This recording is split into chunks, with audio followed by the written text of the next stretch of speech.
All right, my first weekend winner. It started on Friday morning, just a little bit after we left the studio. The flyover from the Louisiana National Guard with the Air Force saluting the flyover. It included 2 B-52 Strato Fortresses out of the Naval Air Station, Joint Reserve Base, New Orleans, in the program. It flew over about 9:30. There was 2 F-15s with it. I was standing in my backyard at the time. It was fantastic. There was social media everywhere. We put the LSU football images out as they flew right over Tiger Stadium. But it was cool, man. I mean, you looked up, and I mean, it felt like you could throw a rock at the planes of how close they were. It was cool to see. Couldn't get my pants on in time. I saw on Twitter it was going down. Ran to try to grab underwear and pants, and as I was like sticking my leg through the hole, yelling at my wife, "We gotta go! It's coming!" Sure enough, I over the top. So, saw videos of it. Did you fall? I heard it. Did you fall with one leg in? No, but I did throw my pants against the wall in disgust. Damn it! My first weekend winner. Let's see what I got on my list. Okay, there's only one place to go, and that's my guy, John Michael Wozniak. Love him. Who's John Michael Wozniak? You may know him as the beautiful blonde mullet on The Last Dance. Yes, he is one of the sniffers. Jordan's personal security detail last night. So he was already famous after the first glimpse we got of him because that mullet was so fantastic. But last night, Jordan gambling with Michael Jordan, beating Michael Jordan, and then hitting him with the Jordan shrug in his face twice. Absolutely legendary John Michael Wozniak. So I read a bit more about him. He was actually a Chicago police officer at the time. He was working in narcotics, and they ended up on MJ's detail. Nice upgrade there. He ended up being a security guard for MJ for a long time. He said he went on vacation with him. They're very close.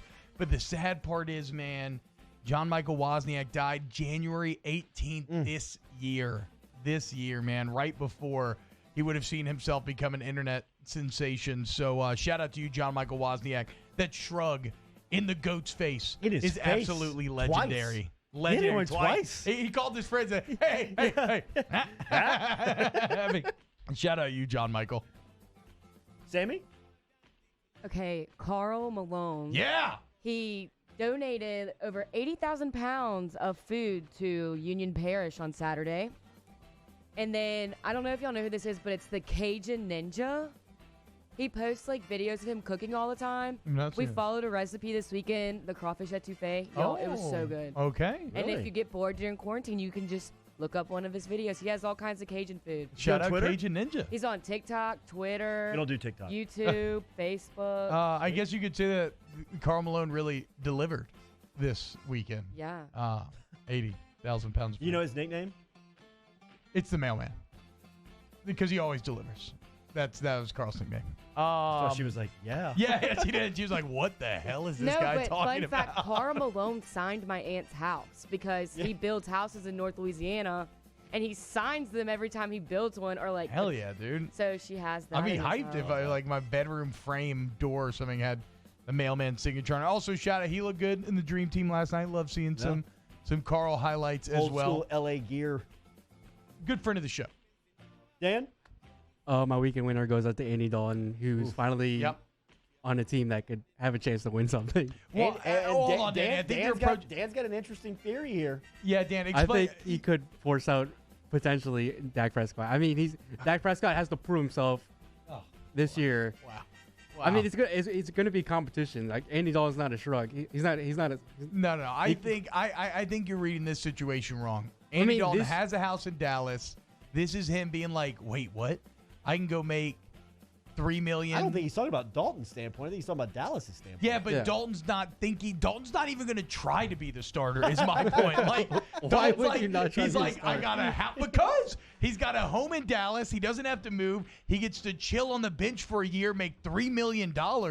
Like, what? When you're Andy Dalton and you've been starting and you caught so much flack and criticism in the last couple of years, it's just not gone well. Why would you not want to go get paid $3 million to not be the guy in Dallas?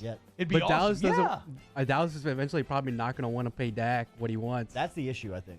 I think Dallas is just going to run out of patience. I mean, They ain't going to Dallas pay Andy either, though. is going to run out of patience for Dak, but I think Maybe he's Andy might asking have for the less. mentality that you have.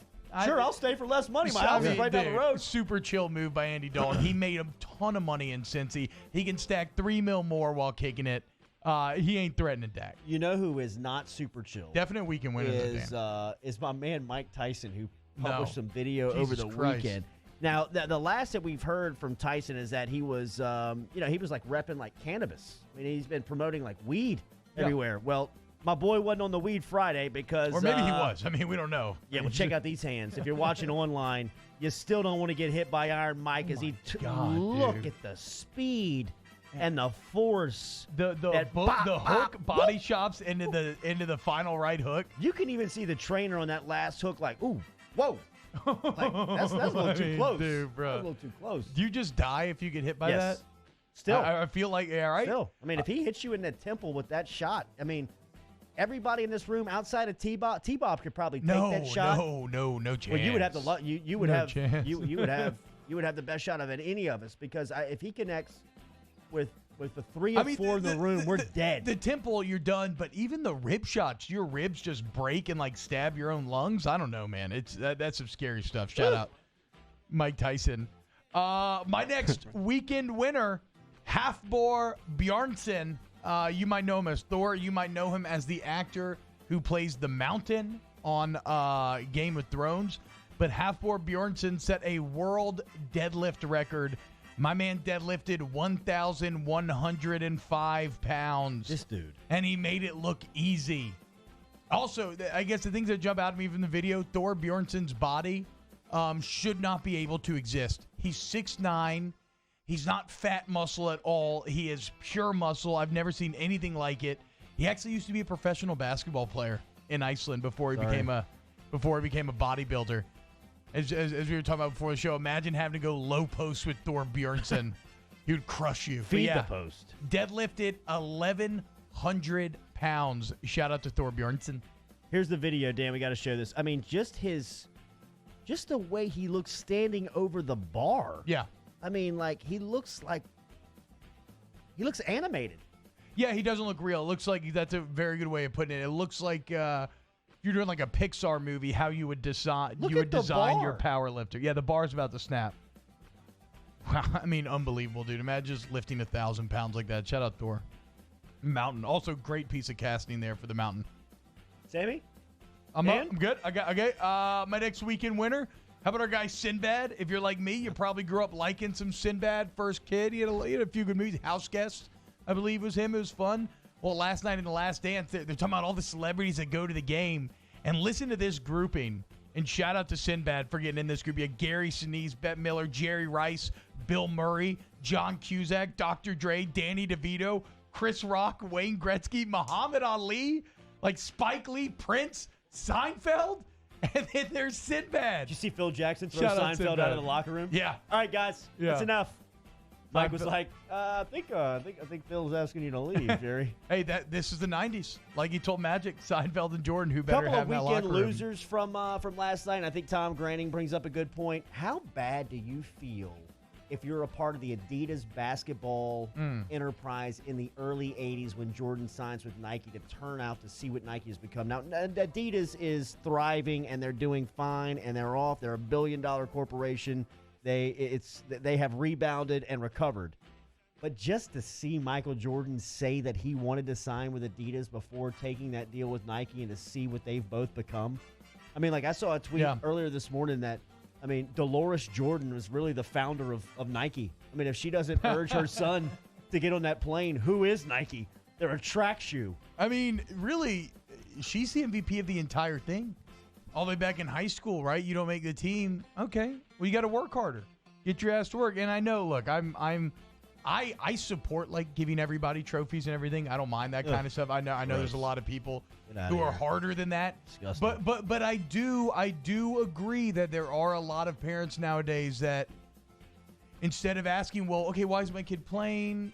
Does he need to do better? Is he not as good as these kids? They just complain and they try to go somewhere else. Dolores didn't do that, and the rest is history. Andre Agassi went to the Nationals tournament at 12. He got fourth, but he got the sportsmanship trophy.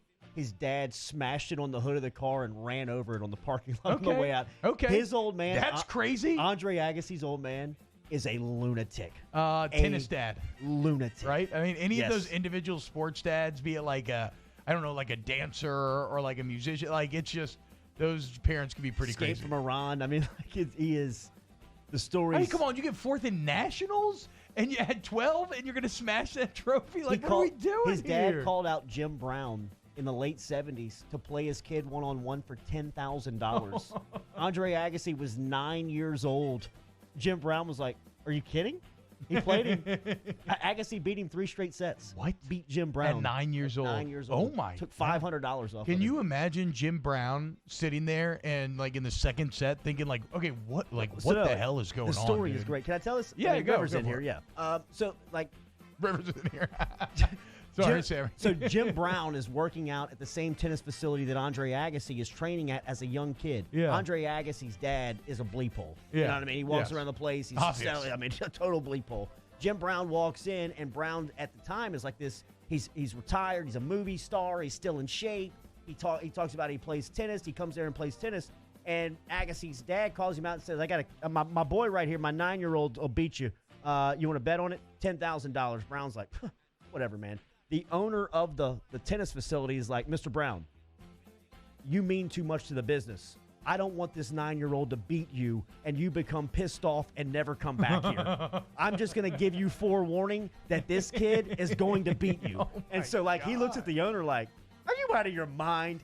He's like, "Put the kid out there." I mean, this is one of the best athletes of all time. And You're he's talking still about here. kind of in his prime. Yeah. You know what I mean? Like, not in his prime, I but he's can't still imagine, athletic. dude. I cannot imagine losing a 9-year-old in anything physical, especially if anything you're Jim physical. Brown. Yes, no. And he gets out there and he starts to running back and forth. And Agassi beats him at 9 years old. Oh He my beats him at 9 years old. I mean, God. like the story, like Jim Brown comes in. It's an amazing book. I know I've been talking about it for a while now, but I mean, just if you're looking for a great read in the quarantine, open up Andre Agassi Open.